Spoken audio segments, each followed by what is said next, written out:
Ash Wednesday, 1879. Wore soot like a bruise around the dawn sky. Deputy Clara Finch crossed the chapel yard at 4, lantern knocking against her holster with the steadiness of a second heartbeat. Frost crusted the path like salt on a butcher's block. Every footstep cracked and sighed. Her badge, once proud nickel, now burned with doubt against her coat. Ahead, Ezra Bean knelt over a fresh mound, spade jutting from his shoulder like an extra bone. His breath came in thin puffs that died before they rose knee-high. The deputy paused at the edge of the lantern's throw, watching the old man's knuckles whiten around the ash handle. Blood seeped from a split on his thumb, painting the grip in dark commas. He smeared the stain across his coat, leaving streaks the color of low-grade ore. Clara angled the lantern. The coffin nails answered with a thin shriek as Ezra levered the lid. Frozen earth slid off, pattering like spilled coin. Inside lay no corpse, only a burlap sack stamped with Thomas O'Malley's name in surgeon's ink. River stones bulged the weave, their gray the exact shade of water locked beneath January ice. A shard split through and released a whiff of sulfur up her throat. Ezra whispered that for 10 winters, the graves had weighed honest yet carried nothing honest inside. His spine folded like a hairpin. Its crooked shadow questioned whose back would break next. The deputy felt the valley wind pick up, carrying coal soot that tasted of iron filings and unpaid wages. She closed her fist around a splintered stone, feeling its cold pulse click against her pistol cylinder. Behind them, the iron gate sighed on frost-stiff hinges. Martha Holloway stepped through, lantern trembling, coat powdered with yesterday's coal dust. Her boots scuffed the crusted snow, leaving half-moon prints that filled with black melt. She stopped when the stones spilled, their dull clatter waking the memory of 2 boys teaching a river to sing. The lantern shook harder. Its halo jittered across the wooden markers like a thing trying to escape. Clara watched the widow's breath snag, saw her glance at boots. Martha still carried in her mind laces petrified by stove heat, soles cupped to the shape of sons who would never age. Ezra confessed again, voice as soft as falling clinker, that every coffin lowered since the big strike felt counterfeit. He rested the spade across his knees and showed the deputy his palms. Calluses split by frost, lifelines erased by decades of digging. His breath rose, thinned and froze against the chapel stones like guilt made visible. Martha murmured she would carry the difference between a man's true weight and the lie packed in boxes. The vow puffed white, lingered, settled on her lashes like unearned snow. She never blinked. The flakes simply became part of her. Clara tallied the yard, 157 fresh cones of debt stretching beyond lantern reach. Each mound wore the same blunt symmetry, as though the same tired hand had patted them smooth. She shut her notebook. The snap cracked across the graves like bone giving way. A distant mine whistle slid down the slope, thin as wire drawn tight. All 3 flinched, their breath braiding into one cloud that hung. Awaiting verdict, the sound left a vibration in Clara's molars, a high accusation that outlasted the echo. When silence returned, it felt heavier, as if the valley itself had inhaled and refused to exhale. Clara eased the stone into her pocket. Its edges nipped the wool, promising to keep the wound open. She pictured the evidence shelved back at the jail. 1 cracked lantern glass, 1 torn cuff. Now this artifacts of a town that refused to own its reflection. Martha stepped closer to the empty grave. Her fingers grazed the burlap threads that had frayed open. She counted the strands the way she once counted stitches on small wool socks. 7 frayed ends. 7 winters since her men failed to come up the canyon road. Ezra pushed himself upright. His knees cracked louder than the splitting wood. He offered the deputy a look that asked whether any amount of digging could fill the hollowness he carried.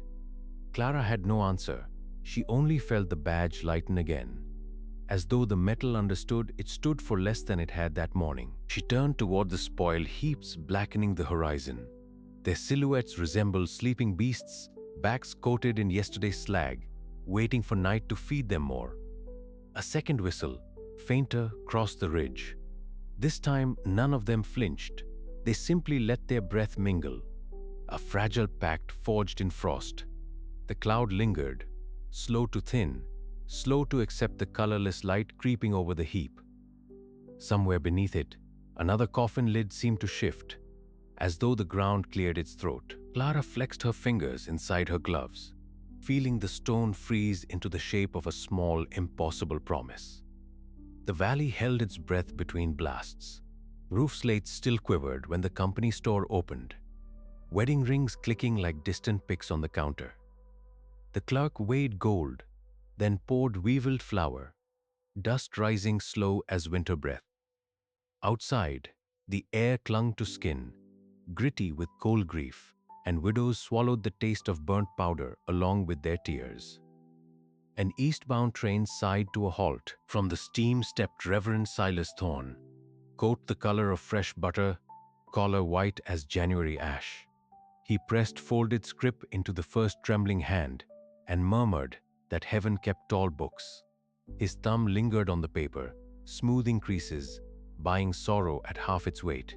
Inside the store, he added peppermint sticks to the bill, charging mercy no congregation had voted for. Candy scent drifted over flour dust, sweet fighting sour, while widows swallowed hope like harsh medicine. The third blast came softer, almost embarrassed. Men shrugged, said the mountain had only belched, yet timbers in the tipple quivered as if remembering fear.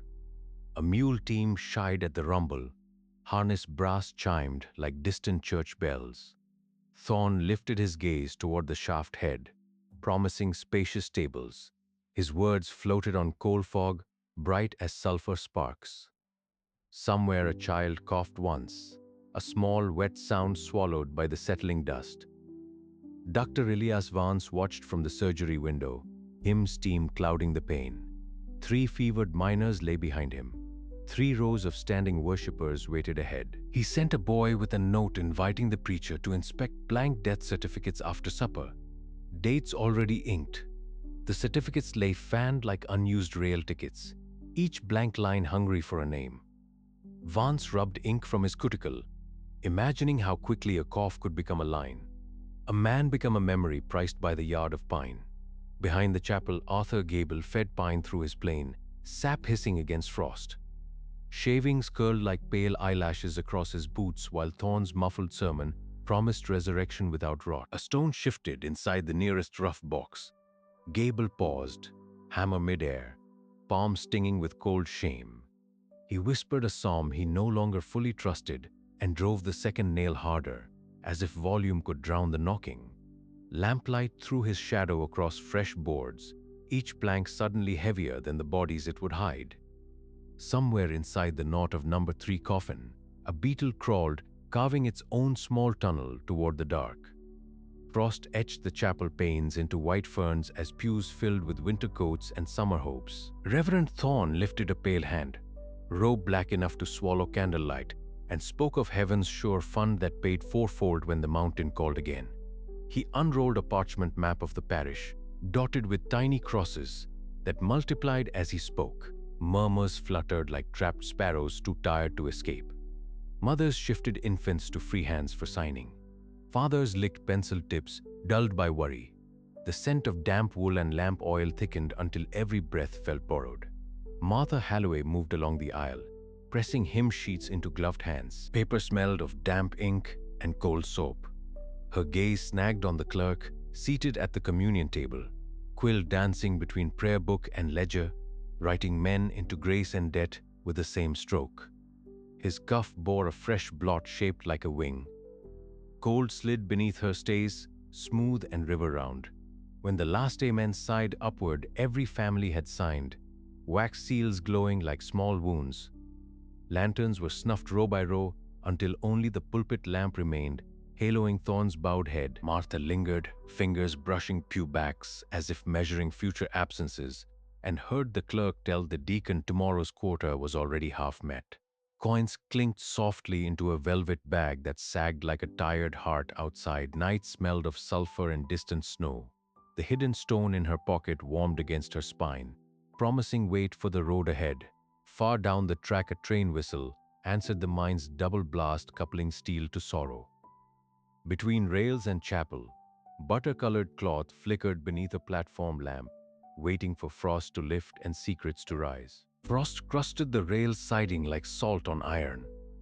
Amos Cully swung from the cold drag, boots skating on glazed ties, and tasted cinders and snowmelt. Through the steam, a man hauled a fresh split tie, left boot dragging the half-moon limp that had belonged to Obadiah Weeks.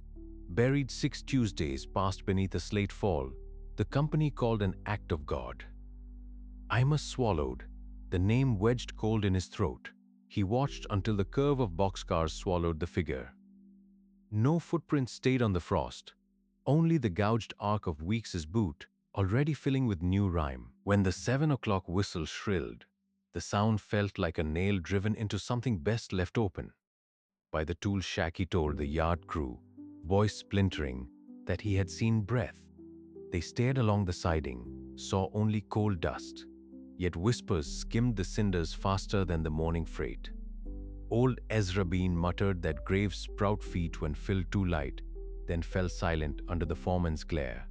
The creosote kiln breathed hot pine, sweet and poisonous, like a lie no one could spit out. Reverend Silas Thorne convened the shaken crew at dusk in the chapel.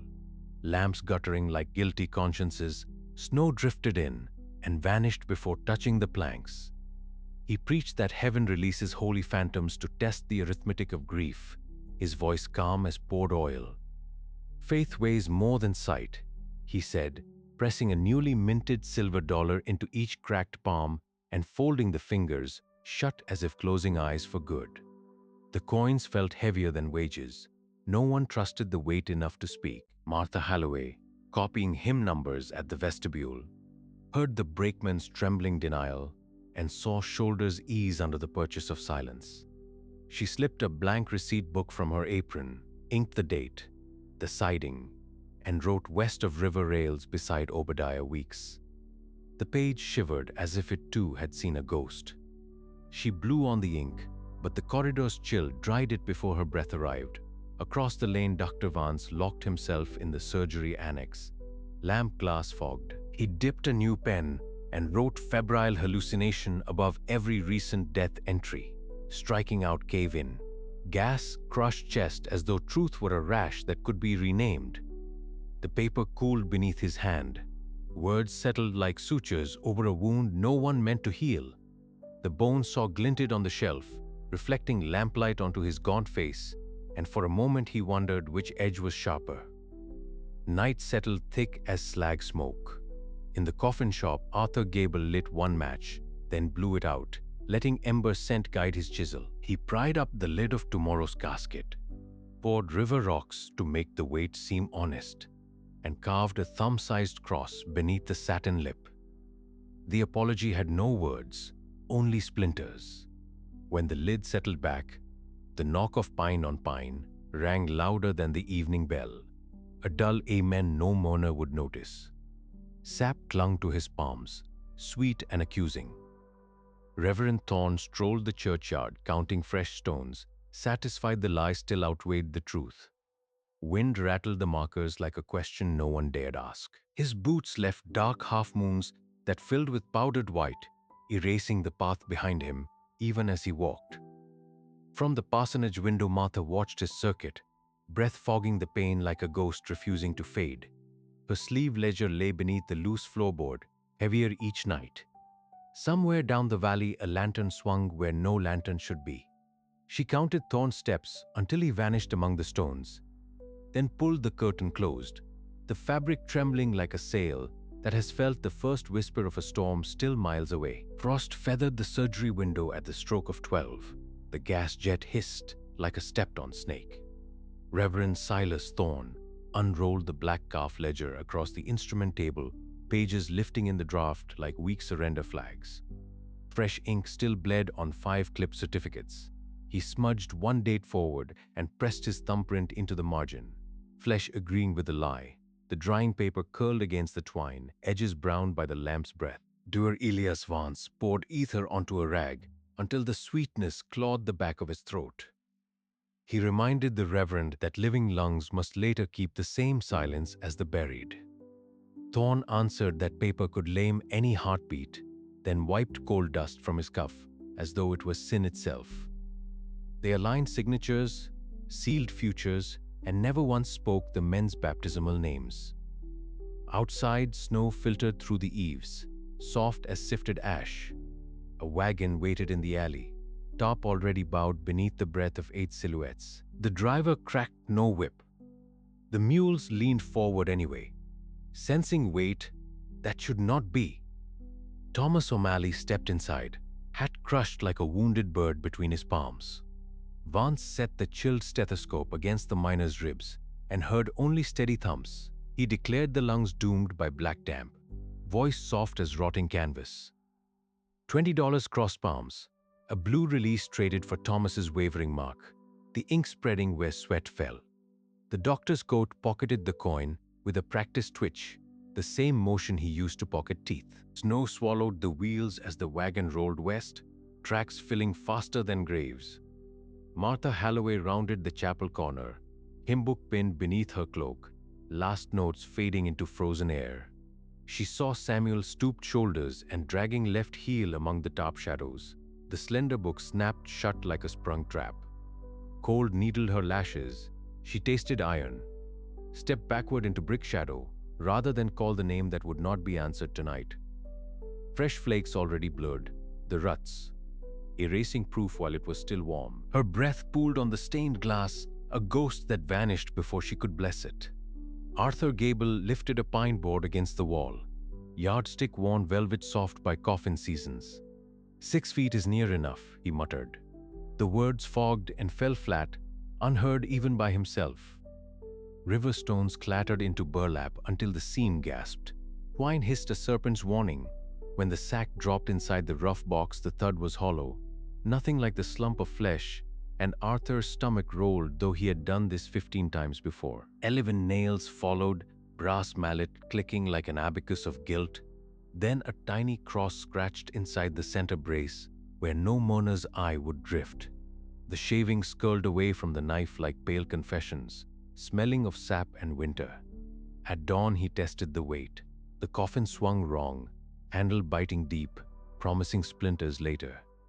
Snowflakes lit on the lid and died without sound. He lifted the burden onto the tailboard of the empty hearse, boots slipping on the glazed alley. A mule snorted steam. The wagon ahead already held 6 identical boxes, tarp ties creaking like chapel hinges. Colonel Blackwood's foreman counted heads by lantern, ticking each silhouette against a grease-smudged tally. The men boarded without protest, hands tucked under armpits to hide the tremor that might betray life. Door slid, latch clicked, snow muffled the last cough. Reverend Thorne dipped his pen.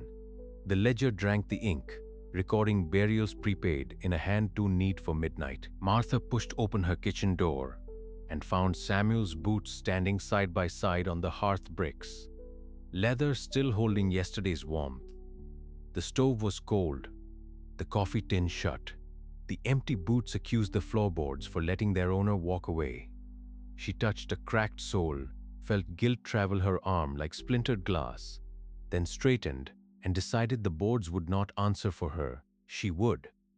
Outside, the first freight of the morning exhaled cinder breath along the siding. A lantern swung beneath the cattle wagon where no lantern should be, its glow winking once before the curve took it. Martha closed the door against the sight, but the small steady light stayed printed on her eyes, demanding she follow when the town finally slept. The private car sighed to a halt at dawn, brass rail exhaling frost beside the coal tipple. Cigar vapor braided with cinder steam until the platform stank of scorched paper and winter iron. Colonel Blackwood descended first, greatcoat cracking like a flag, watch chain ticking the same measured cadence Gable used to drive nails. Reverend Thorne followed, Bible hugged to his ribs as though it might balance the ledger already written in his head. They paced the frosted boards while the valley slept. Voices kept low enough to mingle with iced rope creaking overhead. Thorne spoke of 200 able bodies promised before the first snow. Blackwood answered only by sliding a purse across the rail. the gold heavy enough to frost the preacher's palm through kid leather. Dr. Vance watched from the depot shadow, breath-white eyes counting silhouettes of men still snoring in company beds. He noted how Thorne's gloved fingers drummed the rail, 4 beats, pause, pour, like a hymn for a grave not yet dug. When the purse vanished beneath the preacher's coat, Vance felt the cold climb his own ribs and settle next to the pulse he had learned to ignore. A single lantern swayed on the siding post, throwing shadows that lay across the iron like black sleepers for an unscheduled train. Blackwood murmured that the desert camps wanted replacements before thaw. Thorne assured him the mountain would bleed that quota easily. They parted without handshakes, each convinced the other already carried enough damnation to warm the walk back. Vance lingered until the railcar door sealed and the last cigar ember floated off like a dying planet. He rehearsed the names of men whose hearts still beat against the paper he would soon sign, and the coins he would never hold rang louder in his mind than any bell. Torchlight painted the chapel yard behind the sanctuary, gold light wobbling across churned mud, frozen hard as stale bread. Steam clung to the flannel backs of the 3 minor brothers as they stepped from the cage, helmets under arms, soot hollows framing stunned eyes. Dr. Vance waited beside a stump. Casualty forms spread like dull confessions. He dipped a pen, murmuring gratitude for signatures that would buy their silence tomorrow. Each brother pressed ink to paper, the scrape of the nib louder than wind in the pines, then stood aside while their mother accepted 3 envelopes fat with promises no miner could cash. Near the stacked pine boxes, Gable worked alone, lining every casket bottom with river stones, the color of cold meat. He set them in careful rows, their muted clunk answering one another like distant, drowned bells. The brothers watched without protest. Perhaps they believed weight kept a coffin from drifting heavenward, or perhaps the day had already carried them past questions. Their mother only stared at the envelopes, lips moving soundlessly, counting figures no hymn could balance. Beyond the low stone wall, 2 wagons waited, shutters already barred by iron hasps. Foremen in long coats tested chains, breath fuming like horses restless to leave. When the brothers climbed aboard, the doors coughed shut, locks snapping tight on living limbs. From the chapel steps, Reverend Thorne lifted a hand, offering a benediction that named the cargo martyred units bound for Western wages. Inside the wagons, fists beat against wood, but the sound sank under tarp and winter air. Gable set the last stone, wiped his palms and closed the nearest lid. The clang felt final, like the mountain itself had fallen shut. Dawn crept through the new ruby glass like blood thinned in water, staining pews and faces the color of confession. The pains had arrived from Pittsburgh paid for with coin. No widow touched.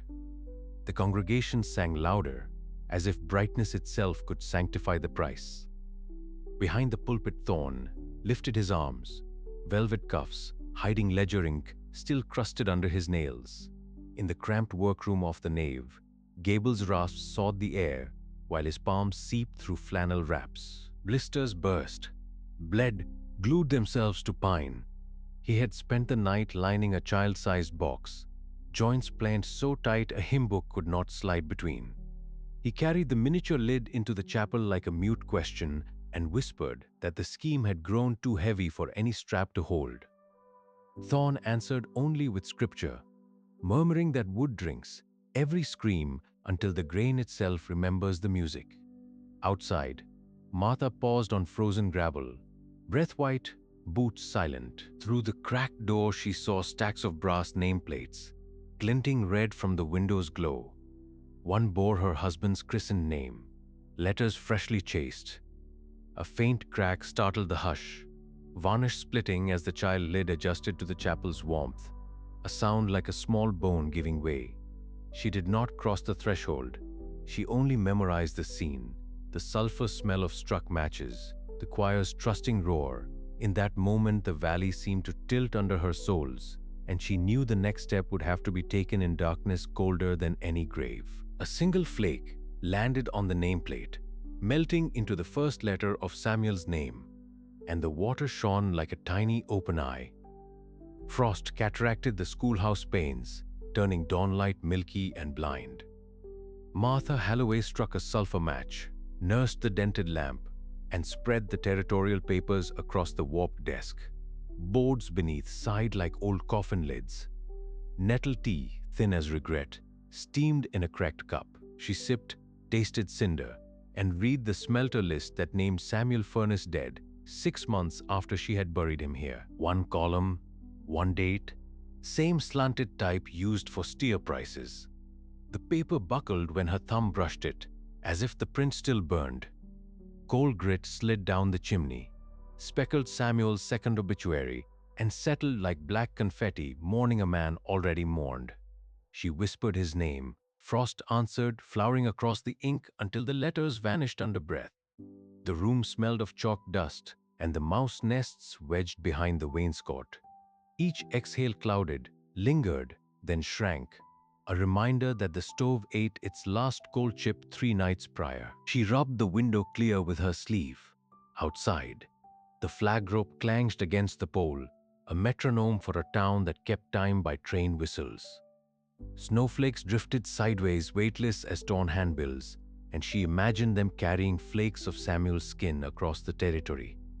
Her fingers, blue at the tips, traced the casualty column again, as though the name might rearrange itself into some softer truth. It stayed put, stark as a brand.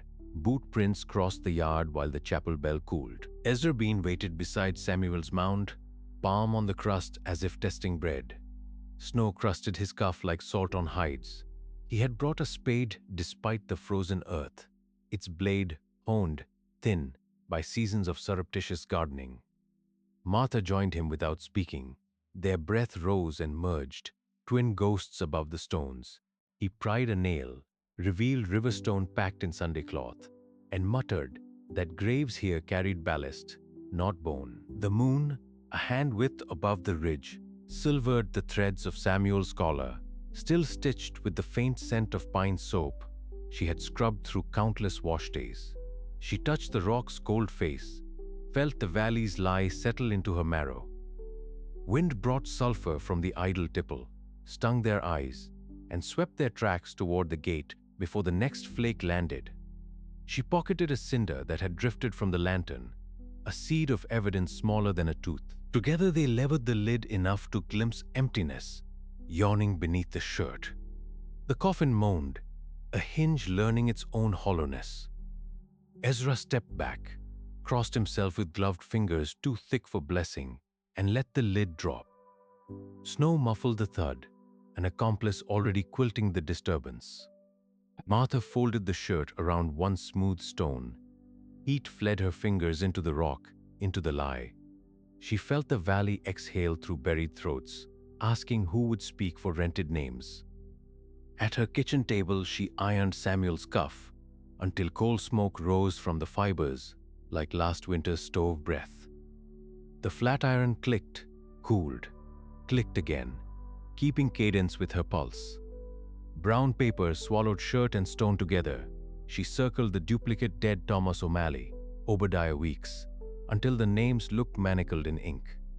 Her pen hovered, then stabbed period after period. Black beads of silence. The lamp quivered, throwing their shadows across the wall like silhouettes waiting for a cell door. She sealed the parcel with a thumbed wafer of wax. No monogram, only the greasy print of a woman who had outlived her own grief twice. The depot clerk hefted the parcel, judged it light as dry laundry, and stamped the postmark without lifting his gaze. Steam from the morning freight hazed the counter. Beyond the window, icicles dripped like slow clocks. Martha retreated before the whistle blew, boots squealing on the plank-walk frost. Behind her, the clerk set the bundle among sacks of flour and burlap trifles, unaware he had become postmaster to the dead. Deputy Clara Finch found the bundle at supper time, propped against her jamb like a frostbitten orphan. The stone thudded onto oilcloth, cold climbing her wrists like manacles snapped shut. Beans simmered forgotten while she turned the rock beneath the lamplight. Reading the shirt's history of soot and soap, she muttered that someone was weighing the dead, then clicked her revolver 6 times while beans cooled untouched. Metal on metal sounded sharper than any church bell. She holstered the piece, poured the beans into a tin for tomorrow's breakfast, and shrugged into her shearling. Snow erased hoofprints faster than they formed. She saddled the roan, tucked the evidence beneath her coat, and rode toward the cemetery, where Thin White already stitched a shroud over the lie. Behind her, the depot lantern swung once, then stilled, as if the night itself held its breath. Martha watched from the schoolhouse, lamp snuffed, and felt the valley tilt a fraction closer to daylight reckoning. Somewhere a whistle gathered wind for its next crossing. She counted the seconds until it passed, knowing the sound would carry her silent alliance to whatever hollow grave awaited the next name. Snow slanted against the cemetery ridge, while the sky kept its midday gloom, the sun a bruised coin behind racing soot-colored clouds. Wind funneled down the valley, driving flakes the size of moths into the tarpaulin that Martha had stretched between two iron posts.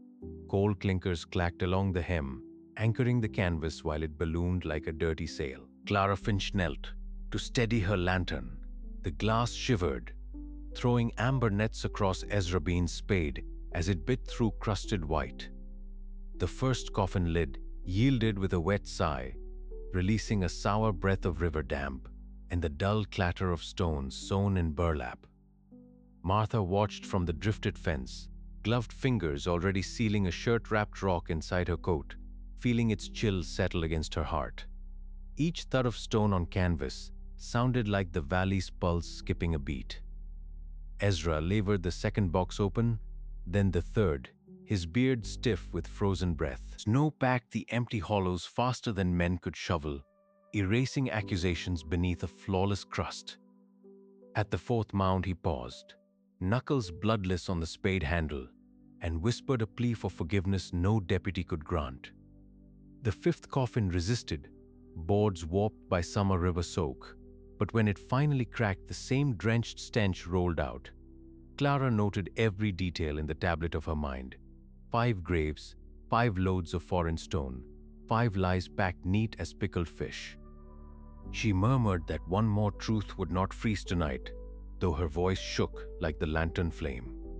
Word of the cargo rode the storm downhill faster than any rider.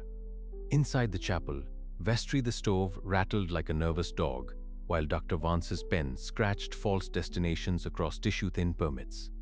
Ink pooled, black and glossy, before the paper drank it away. A rap on the panel froze the nib mid-letter. Reverend Thorne stepped in, cheeks blotched by cold and righteousness. He offered a warning about ledgers sinking when guilt outweighs paper, then retreated to let the law proceed. Clara entered before the Reverend's hand lifted from the latch, cuffs snapping shut around Vance's thin wrist. The doctor's spectacles fogged, then cracked against the iron donation box. Blank death certificates burst upward like startled crows, settling in slanted drifts across the floorboards. Thorne did not intervene. He watched snow swirl through the open door and muttered that mountains keep their own accounts. Across the chapel lane, Arthur Gable sanded a pine box no larger than a sailor's chest, his breath puffing white between golden curls of shavings. Deputy Finch had slipped him an envelope earlier. "Speak, and the town brands you coward. Stay silent, and the stones will testify for you." He set the lid ajar, letting flakes gather inside like unclaimed prayers, and felt the hour still toward confession. The rasp of sandpaper masked the whistle of the eastbound freight until the rails began to sing beneath falling steel. Gable barred his shop, but could not lock out the hush that followed the wind. It pressed against the windows, counting boards, measuring joints, tasting the scent of fresh pine. Clara marched Vance through the whitening yard, the doctor's collar already stiff with sleet.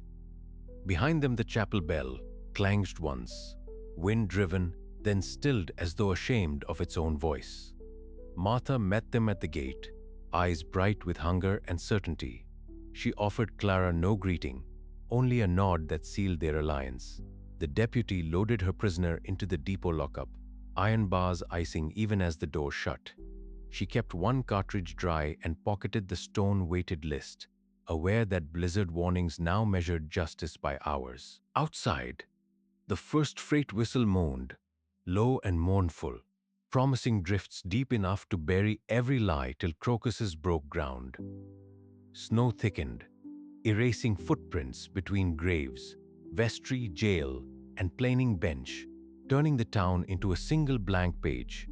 From the ridge, Martha heard the whistle carried on a gust that tasted of coal smoke and river silt.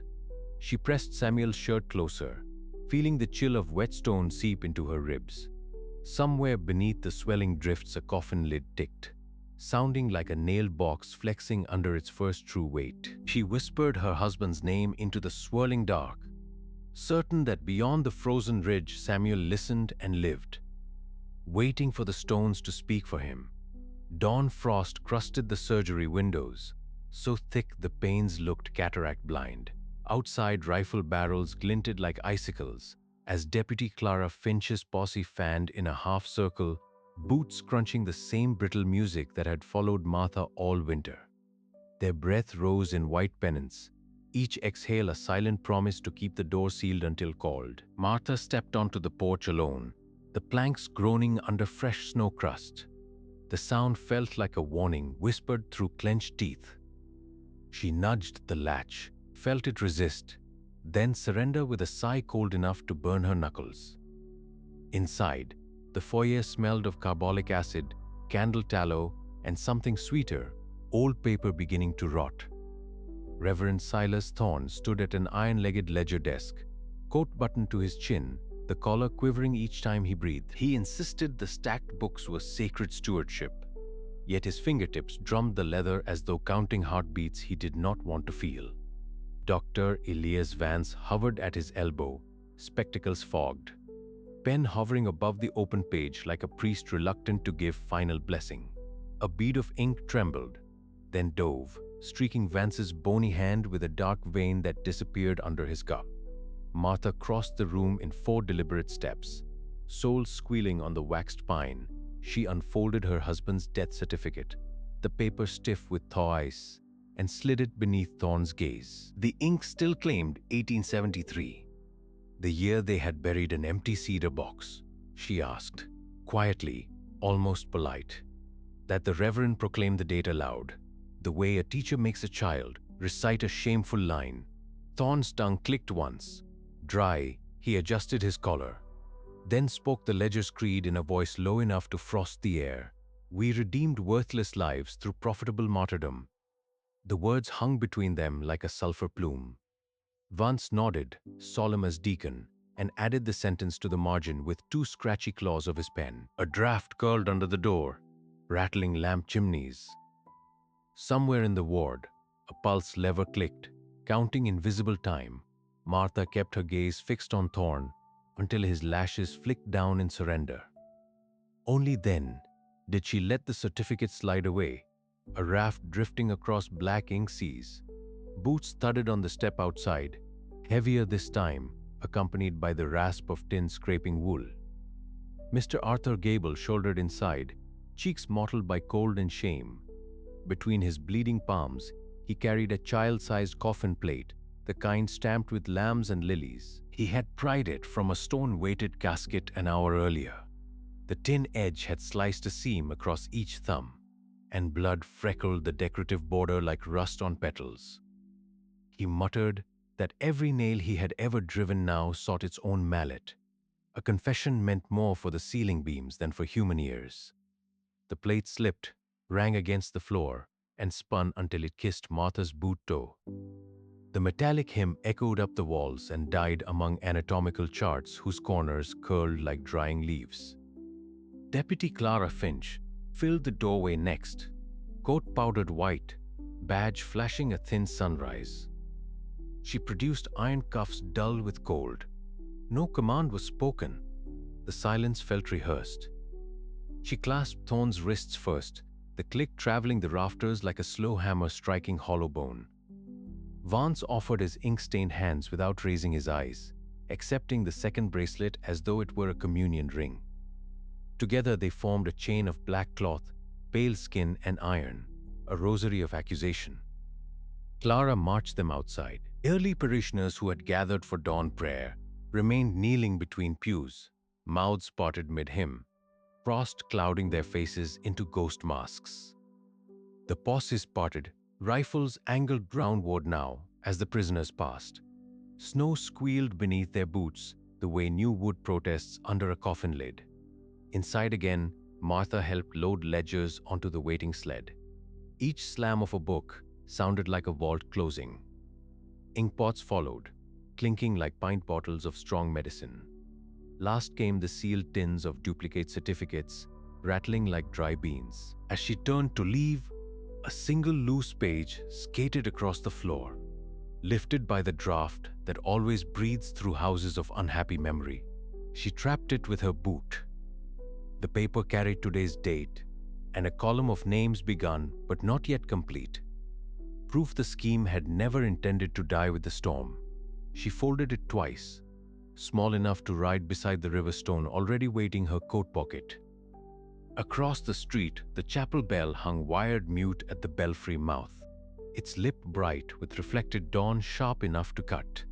Martha paused on the porch, breath blooming and vanishing. She listened for a toll that did not come, and wondered whether the iron tongue or the winter holding it still would break first. Behind her, the surgery door stood ajar, exhaling a final draft that smelled of ink, tallow, and something sweeter promise, perhaps, or the first hint of rot. The moon over the salt flats looked cracked, a shard of ice wedged in black sky. 6 federal lanterns creaked at saddlebows, brass coughing light onto an added gate no one had opened since the centennial year. Wind scoured the rails, pouring sand back into hoofprints before the horses cooled. A coyote yipped once, then thought better of it and vanished into greasewood. Inside the tunnel mouth the air thickened, tasting of struck matches and lungs long closed. The marshal raised his lantern. The beam found Samuel Halloway pressed against a cedar beam. Ribs inked with coal dust, skin shrunk to the memory of food. He guided a bent roofing nail, carving the 23rd name while splinters gathered beneath his fingernails like dark grain. Each letter cost him a shiver that ratched the chain still knotted around one ankle, a bracelet he had not yet earned the strength to unbuckle. Chains lay broken across the ties, picked apart by a stolen pick bit, no thicker than a thumb. The rescued men knelt, too spent to cheer. They pressed cracked palms together, a damp wooden clap that echoed like distant hail. One man's lips moved continually. Counting backward from 100, he had never reached underground. Another stared at his own fingers, astonished to find them still attached. Samuel slipped the nail into his pocket, saving the final letter for daylight he still distrusted. Outside, the desert kept erasing tracks, smoothing evidence as fast as the law could create it. The marshal formed his riders into a living corridor. Lanterns lifted, shadows stepped backward, and the column of living bones began to move. Night air hit them like vinegar on raw skin, but no man asked to slow. A constable offered canteens. Water sloshed inside tin, sounding louder than any hymn. They rode east toward the valley, dust clouds whitening behind them like delayed ghosts. Daybreak found the horses lathered, but the prisoners refused blankets, preferring the sting of frost to any weave that might remember the tunnel's weave. At every switchback, Samuel touched the scar over his heart, a dent left by a foreman's boot, reassuring himself the beat still belonged to him. 2 weeks later, frost hooded the valley depot roof. The arriving locomotive bled steam that froze into lace on the braces. Samuel stepped down last, beard shorn to grey stubble, coat pockets weighted by the bent nail, and a river stone he had found beside the tracks. The stone was banded with quartz, a frozen bolt of lightning he rubbed for luck whenever the conductor looked away. Martha waited beneath the single platform lamp, scarf white with her own breath. She recognized the tremor that shook his shoulders before she recognized the face. Grief and relief share one frequency. Snowflakes tangled in her eyelashes, melting into the same salt trail she had worn for 3 winters. They moved until only frosted glass separated their exhalations. Then Samuel lifted her glove to the scar over his heart, letting the pulse speak the syllables he could not. The glove came away damp where her tears had soaked through wool. Snow began ticking on tin, a metronome for the hush that follows miracle. Marshal Cale slid the final crate along the icy planks. Hundreds of company tags chimed like tiny sleigh bells, metal returning to living hands. Martha pressed Samuel's disc into his cracked palm, the number once declaring him dead, now warming against living flesh. He closed his fist, afraid the small circle might fly off and drag him back beneath the mountain. Around them, other returned men passed tags to wives or mothers. Women tucked the brass inside blouses, second heartbeats clinking softly when they breathed. A boy no taller than the crate reached for his father's tag, but the man hesitated, letting the child touch only the edge, as if full contact might transmit too much darkness. Cale murmured that every borrowed life had been counted, but snow kept falling, covering the rails as if the valley intended to bury the route to captivity before anyone could change their mind. His ledger fluttered, pages snapping like reluctant wings, until he shut the book and pocketed the pencil that had signed so many deaths it wore a groove in the wood. Samuel stared at the whitening tracks and whispered, "I still hear cages whenever wind crosses the wires." Martha took his elbow. Together they stepped off the platform into unmarked snow, boots sinking toward town, each print filled behind them, erasing proof as neatly as the desert had. Behind them, the depot lamps dimmed, reluctant to watch what night might yet deliver. The marshal locked the empty crate, yet the metallic echo drifted across the winter dark, a faint bell tolling for cargo still unaccounted. Somewhere beyond the ridge, Colonel Blackwood's signature was drying on new transit orders, ink freezing even as it set. Snow ticked against the courthouse panes, like gravel thrown by an unseen hand. Silas Thorne mounted the witness box, frost crackling under his boots, and declared he had merely counted souls already spent. His mild voice sliced the hush, breath haloed his head, then vanished. Jurors recoiled, coat buttons scraping oak, while widows tracked the prosecutor as he read 157 names from a ribboned ledger, each falling into silence like pebbles down a well. When the tally passed their own loss, throats loosened, ropes unseen slipping free from ribs, lamp fumes sharpened, mingling with damp wool and winter bodies. The gavel rose and fell, a mallet testing an empty coffin lid. Nothing sealed, yet the hour moved on. Dr. Elias Vance stepped forward, spectacles fogged, coat pockets rattling dry nibs. He lifted a sheet so thin the lamps glowed through, reciting invented death dates that dropped like stones into an abandoned shaft beneath the floor. Spectators mouthed numbers, losing count near 40, lips moving the way mourners finish hymns after the organ fails. Vance asked for exile, tone already packed for distant tundra. The ledger snapped shut.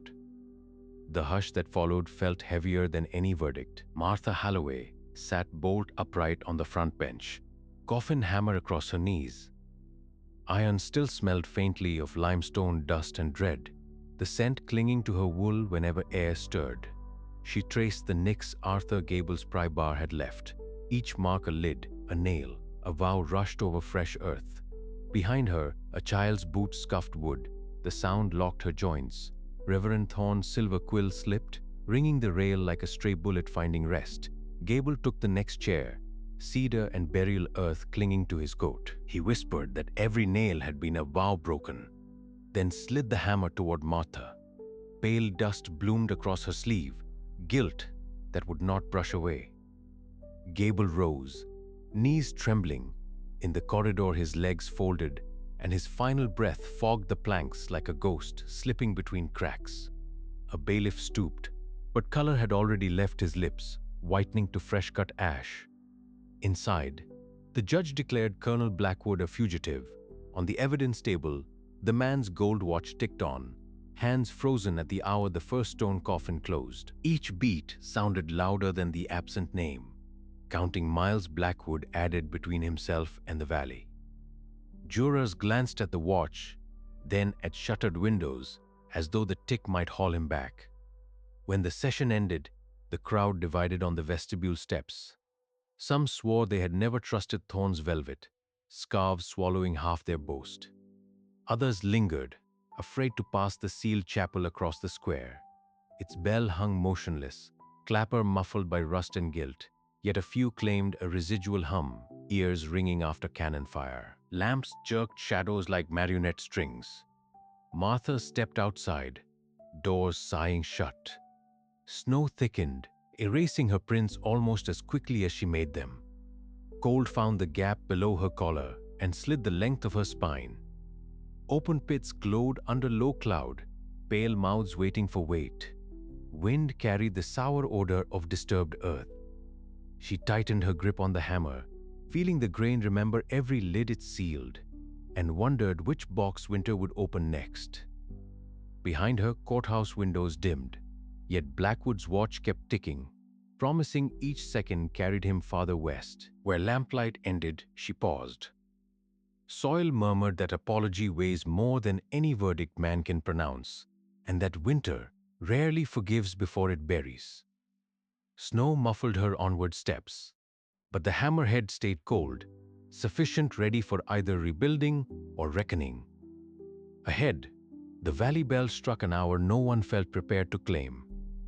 The bronze note rolled over her, then fell into the drifts, swallowed by the same earth that waited, patient and unappeased, for whatever clumsy amend the living might yet attempt.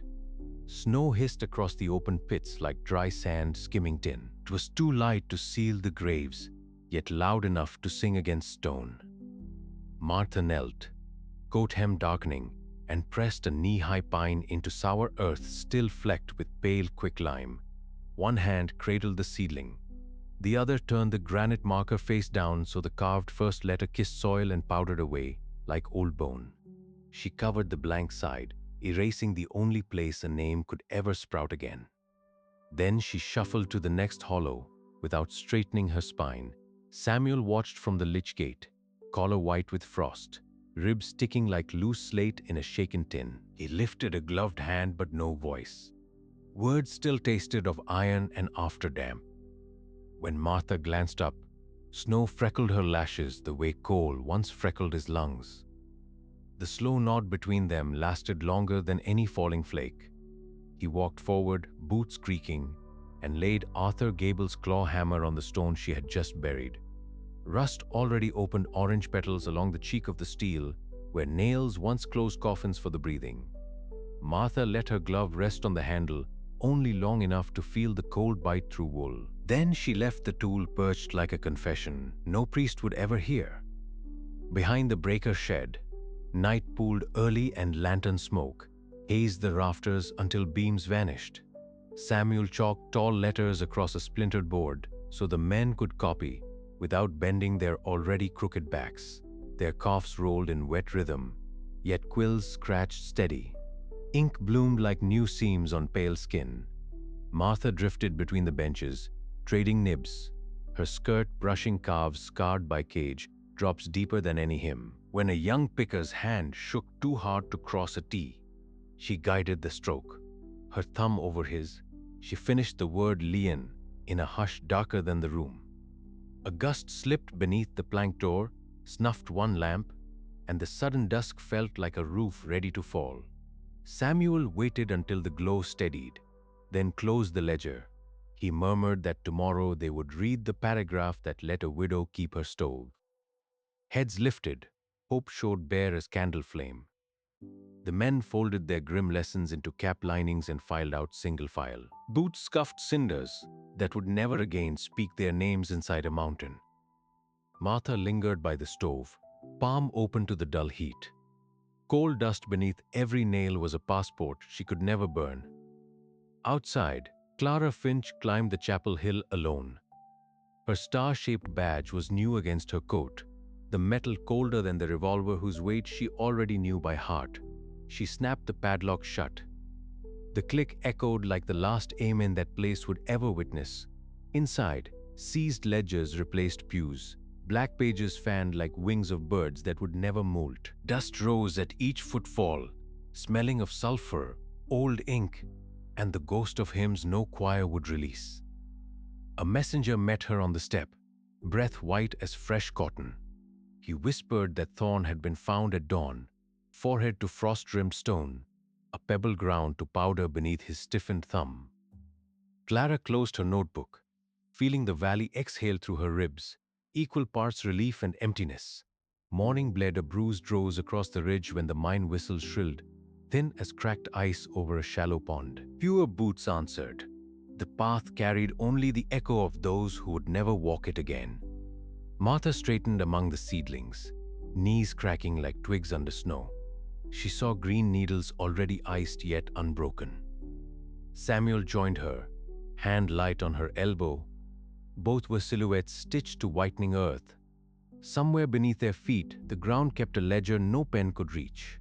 They listened and heard nothing but the hush of pine and the slow, patient breathing of soil waiting for the next soft footstep. It was uncertain whether that step would belong to the living or to the merely unaccounted.